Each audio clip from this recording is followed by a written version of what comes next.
കാലത്ത് എഴുന്നേറ്റ് കായ് പൊക്കണം. റോമ 4:20 ദൈവത്തെ മഹത്വപ്പെടുത്തപ്പെടും. ഏബ്രഹാം എല്ലാവരും കൈവയ്ക്കാണ്. കൈ രണ്ടും പൊക്കിയാൽ മതി. പുരുഷന്മാരുടെ കരങ്ങള് പവിത്രമാണോ അല്ലേ? ആണ്. 1 തിമോത്തി 2:8. ഇന്ന് നമുക്ക് കുറച്ച് സ്ത്രീകളെ പറ്റിയെടുക്കാം അല്ലേ? ഭാര്യമാരെ നിങ്ങൾ അറിയണ്ടേ? അറിയണം.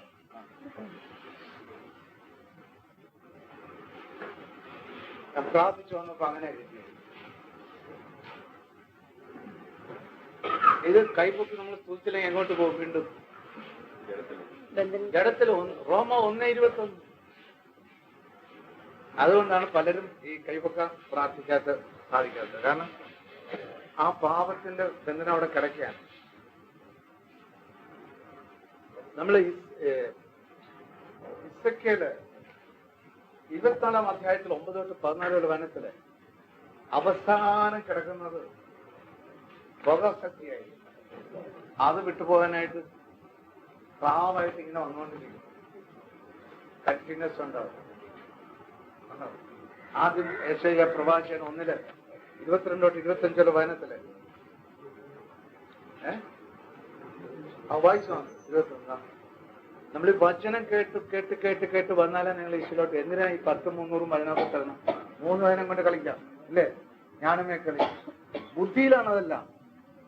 വചനമാണ് നിങ്ങളെ ശുദ്ധീകരിക്കുന്നത്. യോഹന്നാൻ 15:2-3. 300 പോരാ, 1000 വചനം വേണം ഒരു ക്ലാസ്. എന്നാലും ശുദ്ധീകരിക്കുന്നതാണ്. ഇത് കേട്ട് വരുമ്പോൾ എങ്ങോട്ട് വരും നിങ്ങൾ? പ്രവൃത്തിയിലാണോ? കൃപയിലോട്ട് കൊണ്ടുവരാനാണ്. മറ്റേ ബുദ്ധിയിലാണ്. എല്ലാം ബുദ്ധിയിലാണ്. ഏറ്റവും വലിയ തകരാറ് നമ്മുടെ പ്രൈഡും ബുദ്ധിയുമാണ്. നിങ്ങൾ എത്രക്ക് കൂടുതൽ വചനം കേൾക്കുന്നു കേട്ടോ. 3 കൊല്ലം കർത്താവിന്റെ കൂടെ നടന്നിട്ടാണ് തോമസ് ലിയ പിന്നെയും കറങ്ങി നടന്നു. സംശയിച്ചു കേട്ടോ. ഇത്രയെല്ലാം കണ്ടില്ലേ? അത്ഭുതങ്ങളും ഉയർപ്പിക്കുന്നത് എത്രയോ. എന്തിനാ വചനത്തിൽ പറഞ്ഞു വെച്ചിരിക്കുന്നത്? ഇത്രയും ചെയ്ത അത്ഭുതങ്ങളെല്ലാം ഈ ലോകത്തിലെ ബുക്കുകൾ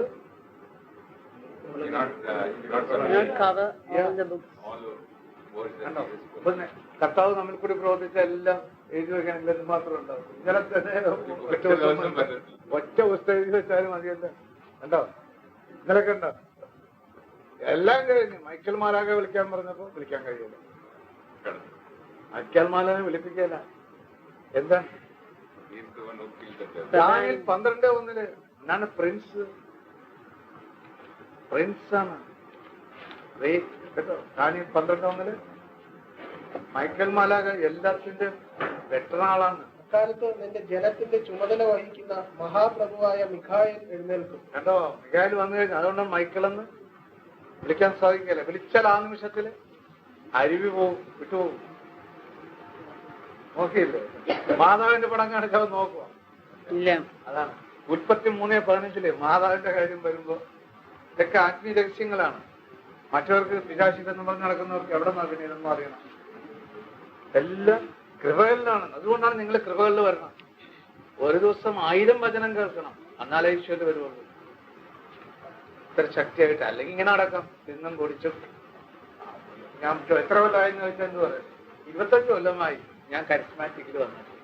ആ നടപ്പ് തന്നെയായിരിക്കും. ഒരാളെ മാനസാന്തരപ്പെടുത്താൻ സാധിക്കില്ല. പേടിയായിരിക്കും പൈശാചക്തിയത്. അതുകൊണ്ടാണ് പിശാചില്ലെന്ന് പറയുന്നത്. അപ്പോസ്തല പ്രവർത്തനങ്ങള് 19:11 തൊട്ട് 22 വചനത്തില് സ്കോബയുടെ പുത്രന്മാര് കൃപയില്ലാത്തവൻ ഞാൻ ഓടിച്ചിട്ട് പോയി ഉണ്ടല്ലേ? നിങ്ങളെ സിസ്റ്റർ ബന്ധിച്ചപ്പോ താഴെ പോയാണ്. പിന്നെ താഴെ പോയാ ആ കൃപ പ്രവർത്തിക്കുകയാണ്. അല്ലെ നിങ്ങള് ഞാനും അല്ല പ്രവർത്തിക്കുന്നത്, കൃപയാണ്. മനസ്സിലായില്ലേ? ഇതാണ് വിശുദ്ധ പൗലോസ് പറഞ്ഞ ഞാനല്ല പ്രവർത്തിക്കുന്നത്, ദൈവത്തിന്റെ കൃപയാണ്. 1 കൊരിന്ത്യർ 15:12. ഇത് വരുമ്പോഴാണ് നമുക്ക് തോന്നണം ഞാനാണ് പ്രവർത്തിക്കുന്നത്. അപ്പോഴാണ് എന്ത് വരും? ഒന്ന് വായിച്ചു. ലൂക്കാ 10:17 ഇപ്പൊ തന്നെ വായിച്ചു. ഇതൊക്കെ പഠിപ്പിച്ചില്ലെങ്കിൽ നിങ്ങൾക്കും പമ്പ് വരും. കുറച്ച് വീണു പോകും. 72 പേരും സന്തോഷത്തോടെ തിരിച്ചു വന്ന് പറഞ്ഞു, കർത്താവേ, നിന്റെ നാമത്തിൽ പിശാചുക്കൾ പോലും ഞങ്ങൾക്ക് കീഴ്പ്പെടുന്നു. അവൻ പറഞ്ഞു, സാത്താൻ സ്വർഗത്തിൽ നിന്ന് ഇടിമിന്നൽ പോലെ വിവദിക്കുന്നത് ഞാൻ കണ്ടു. അപ്പൊ എങ്ങനെ വരും? ഇടിമിന്നൽ പോലെയാണ് സാത്താൻ നിർമ്മിക്കുന്നത്. ഈ അഹങ്കാരം വന്ന ആ നിമിഷത്തിൽ പോയി. അപ്പൊ കൃപകൾ വചനങ്ങൾ ഇങ്ങനെ കെട്ടിയിട്ട് വരുമ്പോഴാണ് നിങ്ങൾക്ക് ഈ 1 കൊരിന്ത്യർ 12:10 വരുന്നത് ശക്തമായി. എന്താണ് ഡിസൈൻമെന്റ്? അതില്ലെങ്കിൽ സ്ട്രെയിങ് സ്പിരിറ്റ് ഹോളി സ്പിരിറ്റ് ആണെന്ന് പറയും. എല്ലാരും നശിപ്പിക്കാൻ അവൻ വരുന്നത് കൊല്ലാനും മോക്ഷം. യോഹന്നാൻ 10:10. അനേക പ്രബോധകർ വരും. പ്രബോധനത്തിൽ കൂടി നിങ്ങൾ എല്ലാവരും വാഞ്ചിക്കുവരെ വാഞ്ചന എല്ലാം വേണം. അവൻ എല്ലാം കൃത്യമായിട്ട് കാണിക്കും. ദൈവം ഹൃദയമാണ് പരിശോധിക്കുന്നത്, അറിഞ്ഞിരിക്കുന്നത്. അപ്പൊ കൃപകൾ ശക്തിപ്പെടുന്നെങ്കിൽ 1 കൊരിന്ത്യർ 2 കടപ്പടം പഠിച്ചതെന്ന് കൈവെക്കാം. രക്ഷപ്രാപിക്കണമെന്ന് ആത്മാവിൽ വരാൻ, അല്ലെങ്കിൽ ഇങ്ങനെ നടക്കാൻ കളിച്ചും തിന്നും കുടിച്ച് കല്യാണവും കൂടി കേട്ടോ നോഹായുടെ കാലത്തുള്ള പോലെ. അല്ലെങ്കിൽ നിങ്ങൾ ആ കൃപയിൽ വരും, അല്ലെങ്കിൽ വല്ലവന്റെ പുറകെ പോകും, അല്ലെങ്കിൽ വല്ലവരുടെ പുറകെ പോകും. കാരണം ഒരു പ്രബോധം വന്നാലോ എന്തെങ്കിലും അതിന്റെ പുറകെ പോകും. മത്തായി 24, 23, 24 തെരഞ്ഞെടുക്കപ്പെട്ടവനെ പോലും വഴിതെറ്റിച്ചുകളെ അരുവി. ഈ അരുവിയുടെ അനേക അരുവികളുണ്ട് കണ്ടോ. ആ അരുവികൾ വഴിതെറ്റിച്ചു. അതുകൊണ്ടാണ് നിങ്ങളെല്ലാം കൃപയുമാണ്. ഇതാണ് ബ്രദർ ഷാജി ദൈവം വെളിപ്പെടുത്തിക്കൊടുത്തത് ഇത്രയും ശക്തമായിട്ട് പറയുന്നത്. ലൈഫ് പിന്നെ കാഴ്ച തകർക്കുകയായിരുന്നു കേട്ടോ. അതെല്ലാം വിഷയങ്ങളുടെ മാത്രമല്ല, ആത്മാവിന്റെ കൃപ. അതാണ് ഈ വചനം കേൾക്കണം. 1000 വചനം കേൾക്കണം ഒറ്റ ക്ലാസ്സിലേക്ക്. മനസ്സിലായ വചനം കേൾക്കാത്തവർ അവർക്ക് വിൽക്കുമ്പോൾ ബുദ്ധിയിലാണ്. മറ്റൊന്ന് ആത്മാവിനോട് നിങ്ങളെ കൊണ്ടുവരും. യോഹന്നാൻ 6:61 വചനം ആത്മാവും ജീവനുമാണ്. മരണമില്ലെന്ന് പറയുന്ന യോഹന്നാൻ 8:51. ഇതൊന്നും ഷാജികളൊന്നും മനുഷ്യരില്ല, ലോകത്തിലേക്ക് പോയാണ്. ആത്മാവ് പ്രവൃത്തി ശക്തി ആത്മാവായിരിക്കും. ദൈവത്തിന് ഏറ്റവും അടുപ്പമുള്ള ആത്മാവായിരിക്കും. ഈ ഞാൻ ഇങ്ങനെ പ്രാർത്ഥിച്ച പെട്ടെന്ന് ഒരു വായന കാണിച്ചെന്ന് ഇവിടെ പറയാനായിട്ട് ഉൽപ്പത്തി തുടങ്ങാമെന്ന് വെച്ചു. ഉൽപ്പത്തി 1-ാം അധ്യായത്തില് 26 തൊട്ട് 28 വചനം വായിച്ചു. ദൈവം വീണ്ടും അരുളി ചെയ്തു, നമുക്ക് നമ്മുടെ ഛായയിലും സാദൃശ്യത്തിലും മനുഷ്യനെ സൃഷ്ടിക്കാം. അവർക്ക് കടലിലെ മത്സ്യങ്ങളുടെയും ആകാശത്തിലെ പറവകളുടെയും നാൽക്കാലികളുടെയും ഭൂമി മുഴുവന്റെയും ഭൂമിയിൽ ഇടയുന്ന സർവ്വജീവികളുടെയും മേൽ ആധിപത്യം ഉണ്ടായിരിക്കട്ടെ. അങ്ങനെ ദൈവം തന്റെ ഛായയിൽ മനുഷ്യനെ സൃഷ്ടിച്ചു. ദൈവത്തിന്റെ ഛായയിൽ അവിടുന്ന് അവനെ സൃഷ്ടിച്ചു. സ്ത്രീയും പുരുഷനുമായി അവരെ സൃഷ്ടിച്ചു. ദൈവം അവരെ ഇങ്ങനെ അനുഗ്രഹിച്ചു, സന്താന പുഷ്ടിയുള്ളവരായി പെരുകുവിൻ, ഭൂമിയിൽ നിറഞ്ഞ് അതിനെ കീഴടക്കുവിൻ. കടലിലെ മത്സ്യങ്ങളുടെയും ആകാശത്തിലെ പറവകളുടെയും ഭൂമിയിൽ ചലിക്കുന്ന സകല ജീവികളുടെയും മേൽ നിങ്ങൾക്ക് ആധിപത്യം ഉണ്ടായിരിക്കട്ടെ. ദൈവം അരുളി ചെയ്തു, ഭൂമിയിലുള്ള ധാന്യം വിളയുന്ന എല്ലാ ചെടികളും വിത്തുകൾ കൊള്ളുന്ന പഴങ്ങൾ കായ്ക്കുന്ന എല്ലാ വൃക്ഷങ്ങളും ഞാൻ നിങ്ങൾക്ക് ഭക്ഷണത്തിനായി തരുന്നു. ഭൂമിയിലെ മൃഗങ്ങൾക്കും ആകാശത്തിലെ എല്ലാ പറവകൾക്കും ഇഴജന്തുക്കൾക്കും ജീവശാസ്ത്രമുള്ള സകലത്തിനും ആഹാരമായി ഹരിത സസ്യങ്ങൾ ഞാൻ നൽകിയിരിക്കുന്നു. അങ്ങനെ സംഭവിച്ചു. താൻ സൃഷ്ടിച്ചതെല്ലാം വളരെ നന്നായിരിക്കുന്നുവെന്ന് ദൈവം കണ്ടു.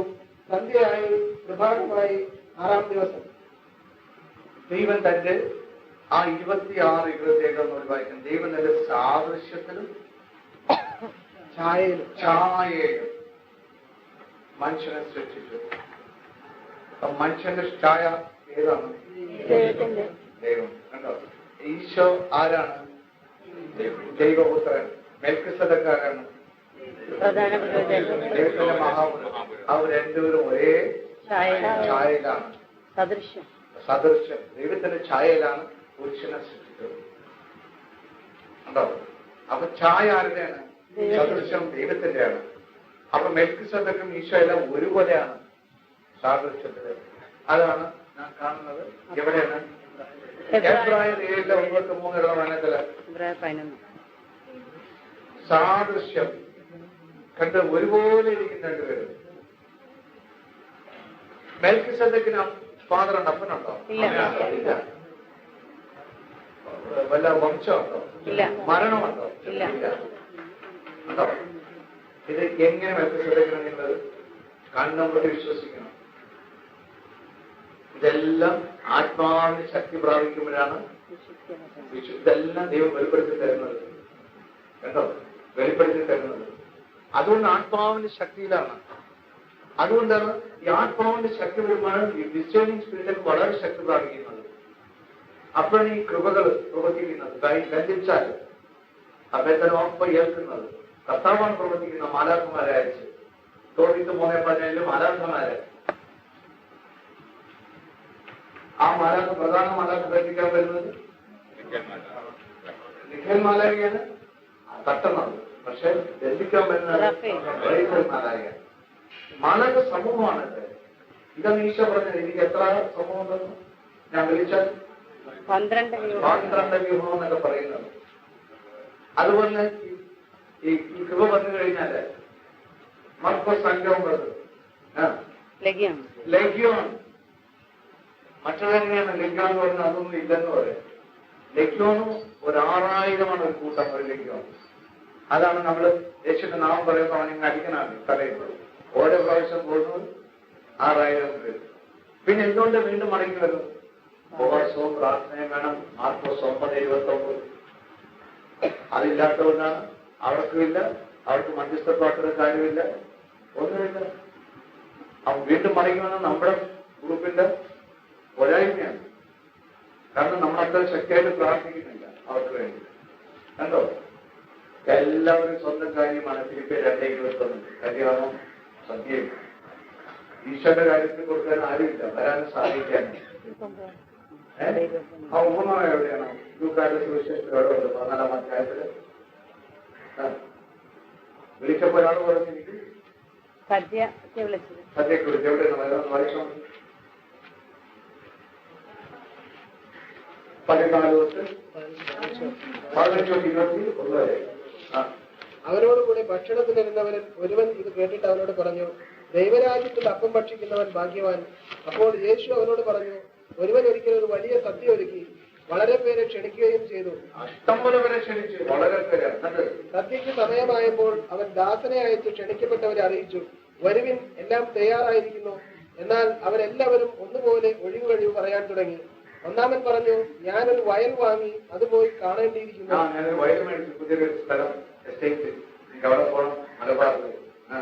എന്നെ ഒഴിവാക്കണമെന്ന്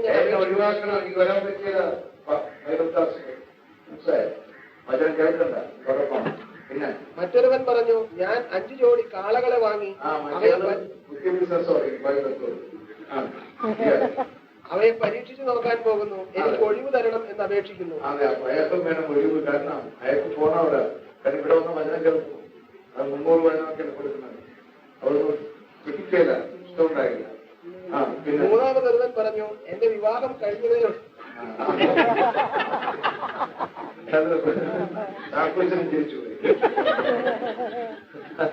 അതിനാൽ എനിക്ക് വരാൻ നിവൃത്തിയില്ല. അത് വരികയില്ല. കാരണം അയാൾക്ക് അറിഞ്ഞൊരു ഭാര്യ ഭർത്താവ് ഒന്നാണെന്ന്. ഉൽപ്പത്തി 2-ാം അധ്യായത്തില് 5 മുതലുള്ള വേണം ഒന്ന് വായിച്ചിട്ട്. ദൈവമായ കർത്താവ് ആകാശവും ഭൂമിയും സൃഷ്ടിച്ച നാളിൽ ഭൂമിയിൽ പുല്ലോ ചെടിയോ മുളച്ചിരുന്നില്ല. കാരണം അവിടുന്ന് ഭൂമിയിൽ മഴ പെയ്യിച്ചിരുന്നില്ല, കൃഷി ചെയ്യാൻ മനുഷ്യനുണ്ടായിരുന്നുമില്ല. എന്നാൽ ഭൂമിയിൽ നിന്ന് ഒരു മൂടൽ മഞ്ഞുയർന്ന് ഭൂതലമെല്ലാം നനച്ചു. ദൈവമായ കർത്താവ് ഭൂമിയിലെ പൂഴിക്കൊണ്ട് മനുഷ്യനെ രൂപപ്പെടുത്തുകയും ജീവന്റെ ശ്വാസം അവന്റെ നാസാന്തങ്ങളിലേക്ക് വിശ്വസിക്കുകയും ചെയ്തു. അങ്ങനെ മനുഷ്യൻ ജീവനുള്ളവനായി തീർന്നു. അവിടുന്ന് കിഴക്ക് ഏതെങ്കിലും തോട്ടമുണ്ടാക്കി താൻ രൂപം കൊടുത്ത മനുഷ്യനെ അവിടെ താമസിപ്പിച്ചു. മതി. അപ്പം മനുഷ്യൻ എവിടെ നിന്നാ ഉണ്ടായത്?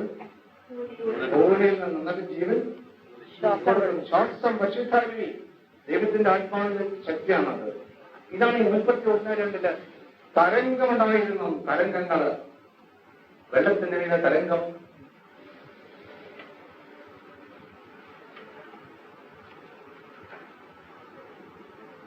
വെള്ളത്തിന്റെ മീതെ തരംഗം പോയിരുന്നു.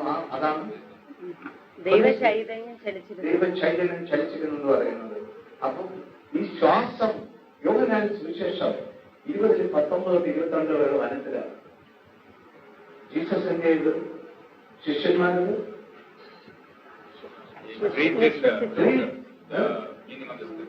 ജീസസ് ഹോളി സ്പിരിറ്റ് ഇങ്ങനെ അതങ്ങോട്ട് കൊടുത്തപ്പോ കേട്ടോ, അവർ ഭക്ഷിക്കാരി വന്നു. ഇതിലുള്ള കൃപയാണ് നമ്മൾ ഉപയോഗിക്കുന്ന 2 യേശുവിന്റെ നാമം പറയുന്ന ഓത്. അപ്പൊ ഇപ്പുറത്ത് കൊടുക്കുമ്പോൾ ഇതിനെ കണ്ടകാലി താഴെ കിടക്കുന്നത്. ഞാൻ ഒരിക്കൽ ഷാജിയുള്ളവരുടെ ഉപയോഗിച്ച് ഒരു 3 കൊല്ലത്തിന് മുമ്പുണ്ട്. ഷാജി തിയോളജി പഠിക്കാൻ പോയി. തിയോളജി പഠിച്ചിട്ട് വന്നപ്പോ എന്തായി? അതാണ് ഈ ചരിത്രം. എല്ലാം പോകും. തിയോളജി അനേക വിശുദ്ധരുണ്ടായിരുന്നു. അത് പഠിക്കുമ്പോൾ അത് കയറി. പിന്നെ ഈശോയുടെ ബന്ധനമാണത്. ഈശോയുമായിട്ട് അറിയുകയാണ്. പിന്നെ ബുദ്ധിയാണ് കാണുന്ന ഈശോയാണ്, ജീസസിനാണ് ബുദ്ധിയാണ്. അതുകൊണ്ടാണ് അവരുടെ പ്രസംഗങ്ങളെല്ലാം പ്രബോധനത്തിലാണ്. എല്ലാം പ്രബോധനത്തിൽ വരും.